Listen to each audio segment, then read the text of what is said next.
மாலை நேரம். சூரியன் மெதுவாக மறைந்து கொண்டிருக்கிறது. ஒரு சிறிய வீட்டின் முன் திண்ணையில் தனியாக அமர்ந்திருக்கிறார் ஒரு முதியவர்.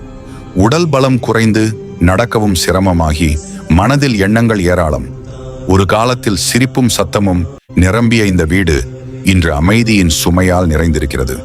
என்ன வாழ்க்கை இது என்று ஒரு ஆழ்ந்த மூச்சு விடுகிறார். அந்த அமைதிக்குள் ஒரு மென்மையான ஆன்மீக அதிர்வு மெதுவாக உருவாகிறது. என் மகனே என்று ஒரு கருணை மிகு சத்தம் அவரது உள்ளத்தில் ஒலிக்கிறது. அது யாருடைய சத்தம்? அது பரமசிவனின் குரல். நீ தனியாக இல்லை, உன் ஒவ்வொரு மூச்சிலும் நான் இருக்கிறேன் என்று அந்த குரல் மெதுவாக சொல்லுகிறது. முதியவரின் கண்கள் நீர்க்கின்றன. அவர் சுற்றி பார்த்தாலும் யாரும் இல்லை.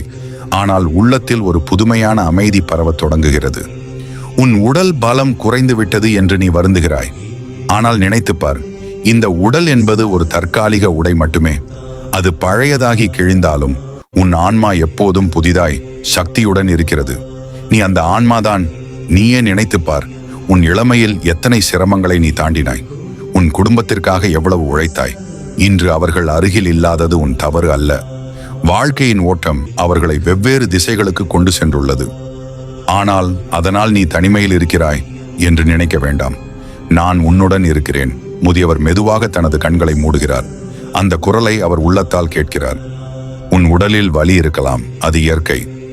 வயோதிகம் என்பது ஒரு சாபம் அல்ல, அது ஒரு புனிதமான நிலையம். இந்த நிலையில்தான் மனிதன் உண்மையை உணர முடியும். இப்போது நீ வாழ்க்கையின் ஆழத்தை உணரும் நேரத்தில் இருக்கிறாய். நீ தனியாக உணரும் போது என் பெயரை ஜபி. ஓம் நமசிவாய் என்று ஒரு முறை சொன்னாலே உன் மனத்தில் நான் தோன்றுவேன். அந்த ஒலி உன் உள்ளத்தை சுத்தப்படுத்தும், உன் கவலைகளை மெதுவாக நீக்கும். நீ என்னை தேட வேண்டியதில்லை, நான் எப்போதும் உன்னுள் இருக்கிறேன். முதியவரின் முகத்தில் ஒரு மென்மையான சிரிப்பு தோன்றுகிறது. பல நாட்களாக அவர் அனுபவிக்காத ஒரு அமைதி அவரை ஆட்கொள்கிறது. நீ கடந்த காலத்தை நினைத்து வருந்த வேண்டாம், அது முடிந்துவிட்டது. எதிர்காலத்தை பற்றி பயப்பட வேண்டாம், அது இன்னும் வரவில்லை. இந்த நொடியை உணர்ந்து வாழ். இந்த நொடியில்தான் நான் இருக்கிறேன். உன் குழந்தைகள் உன்னுடன் இல்லாததற்காக அவர்களை குறை கூறாதே. அவர்கள் தங்கள் வாழ்க்கையில் போராடி கொண்டிருக்கிறார்கள். அவர்களுக்கு ஆசீர்வாதம் அளி. அந்த ஆசீர்வாதம் அவர்களை காக்கும். நீ அளிக்கும் அன்பு ஒருபோதும் வீணாகாது. முதியவர் தன்னுள் பேசுகிறார். நான் உண்மையில் தனியாக இல்லை போல் இருக்கிறது. அந்த உணர்வு அவரை நிம்மதியாக்குகிறது. அவர் தன் கைகளை இணைத்து மெதுவாக ஓம் நமசிவாய என்று ஜெபிக்கிறார். அந்த ஒலி அவரது உள்ளத்தை முழுவதும் நிரப்புகிறது. நீ பயப்பட வேண்டாம். மரணம் கூட ஒரு முடிவு அல்ல, அது ஒரு மாற்றம் மட்டுமே. ஒரு கதவு மூடும் போது இன்னொரு கதவு திறக்கும். அந்த கதவின் மறுபுறமும் நான் இருக்கிறேன். உன் வாழ்க்கை வீணாகவில்லை. நீ செய்த ஒவ்வொரு நல்ல செயலுக்கும் அர்த்தம் உண்டு. உன் அன்பு, உன் தியாகம், உன் உழைப்பு, இவை அனைத்தும் இந்த உலகில் ஒரு நல்ல மாற்றத்தை ஏற்படுத்தியுள்ளன. அதற்காக நீ பெருமைப்பட வேண்டும். மாலை இரவு ஆகிறது. வானத்தில் நட்சத்திரங்கள் ஒளிர்கின்றன. முதியவர் இப்போது தனிமையை உணரவில்லை. அவர் உள்ளத்தில் சிவன் இருக்கிறார். அந்த உணர்வு அவருக்கு ஒரு புதிய வாழ்வு அளிக்கிறது. அவர் மெதுவாக எழுந்து உள்ளே சென்று விளக்கை ஏற்றி வைக்கிறார். அந்த ஒளி அவரது உள்ளத்தின் ஒளியுடன் ஒன்றாகிறது. நான் எப்பொழுதும் உன்னுடன் இருக்கிறேன். நீ அழைத்தால் நான் வருவேன் அல்ல, நான் ஏற்கனவே இங்கே இருக்கிறேன் என்று சிவன் இறுதியாக சொல்கிறார். அந்த குரல் மெதுவாக அமைதியாகிறது. ஆனால் அதன் தாக்கம் முதியவரின் மனதில் என்றும் நிலைத்திருக்கிறது. அவர் இனி தனியாக இல்லை. அவரது உடல் பலம் குறைந்திருந்தாலும் அவரது மனம் உறுதியடைந்துள்ளது. அவரது வாழ்க்கை இன்னும் அர்த்தமுள்ளது. அந்த உணர்வுடன் அவர் இரவின் அமைதியில் அமைதியாக அமர்கிறார். காற்றின் சலசலப்பிலும் விளக்கின் ஒளியிலும் அவரது இதய துடிப்பிலும் எங்கும் சிவன் இருப்பதை அவர் உணர்கிறார். அந்த உணர்வே அவருக்கு ஆறுதல். அந்த உணர்வே அவருக்கு சக்தி. அந்த உணர்வே அவருக்கு வாழ்வு. நீ உன் உடலை பார்த்து வருந்துகிறாய். அது பலம் இழந்தது உண்மை. ஆனால் உன் உள்ளத்தில் இருக்கும் சக்தி இன்னும் குறையவில்லை. நீயே அந்த சக்தி. உடல் என்பது ஒரு கருவி மட்டுமே. அது ஓய்வெடுக்கும் போது உன் ஆன்மா விழித்துக் கொள்ளும் நேரம் இது என்று சிவன் மெதுவாக சொல்கிறார். முதியவர் தன் கண்களை மூடிக்கொண்டு அந்த குரலை உணர்கிறார். அவர் மனதில் இருந்த தனிமை மெதுவாக கரையத் தொடங்குகிறது. நீ இப்போது தனியாக இருக்கிறாய் என்று நினைக்கிறாய். ஆனால் நான் உன் அருகில் இருக்கிறேன்.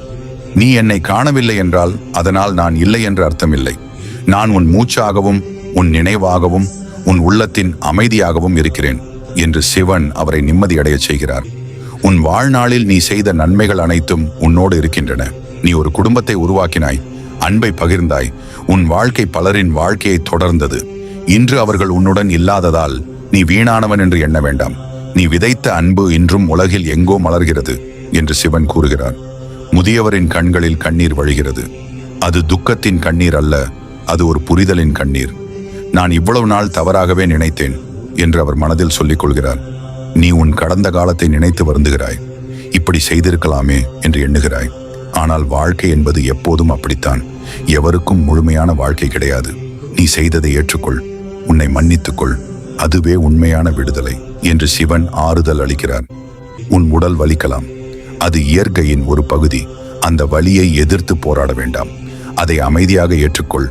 அந்த ஏற்றுக்கொள்ளுதலில் தான் அமைதி உள்ளது என்று சிவன் மெதுவாக உரைக்கிறார். அந்த வார்த்தைகள் முதியவரின் மனதில் ஒரு ஆழமான அமைதியை உருவாக்குகிறது. அவர் தன் மூச்சை கவனிக்கத் தொடங்குகிறார். ஒவ்வொரு மூச்சும் அவருக்கு ஒரு புதிய உயிர் போல தோன்றுகிறது.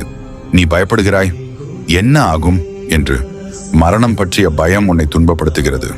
ஆனால் பயப்பட வேண்டாம். மரணம் என்பது ஒரு முடிவு அல்ல, அது ஒரு மாற்றம். ஒரு நிலைமையிலிருந்து இன்னொரு நிலைக்கு செல்வது. அந்த பயணத்தில் நான் உன்னுடன் இருப்பேன் என்று சிவன் உறுதியளிக்கிறார். நீ என்னை தேடுவதற்காக பெரிய யாகங்கள் செய்ய வேண்டியதில்லை. ஒரு சின்ன மனசு போதும், ஒரு உண்மையான அழைப்பு போதும். ஓம் நமசிவாய் என்று சொல்லும்போது அது வெறும் சொல் அல்ல, அது என்னை அழைக்கும் ஒரு கதவு. அந்த கதவை திறந்தால் நான் உன் உள்ளத்தில் வெளிப்படுவேன் என்று சிவன் சொல்கிறார். முதியவர் மெதுவாக அந்த மந்திரத்தை உச்சரிக்கிறார். ஓம் நமசிவாய. அந்த ஒளி அவரது உள்ளத்தை முழுவதும் நிரப்புகிறது. அவரது உடலில் இருந்த வலி குறையவில்லை என்றாலும் மனதில் இருந்த சுமை குறைந்து விடுகிறது. நீயே உன்னை தனிமையில் தள்ளிக் கொண்டிருக்கிறாய்.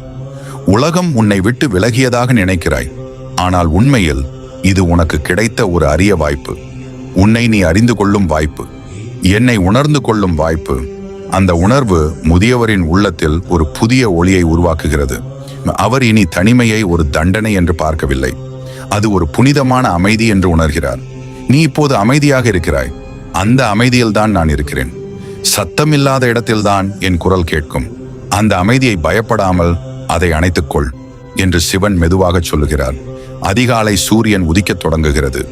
ஒளி மெதுவாக அறைக்குள் பரவுகிறது. அந்த ஒளி முதியவரின் முகத்தில் விழுகிறது. அவர் கண்களை திறக்கிறார். அந்த ஒளி அவருக்கு ஒரு புதிய நம்பிக்கையை அளிக்கிறது. அவர் மெதுவாக எழுந்து உட்கார்கிறார். உடல் இன்னும் பலம் இழந்ததுதான், ஆனால் மனம் உறுதியானது. நான் தனியாக இல்லை என்று அவர் உள்ளத்தில் நிச்சயமாக உணர்கிறார். அந்த நொடியில் அவர் வாழ்க்கையை புதிய பார்வையில் பார்க்கிறார். தனிமை ஒரு சுமை அல்ல, அது ஒரு தெய்வீக தரிசனம்.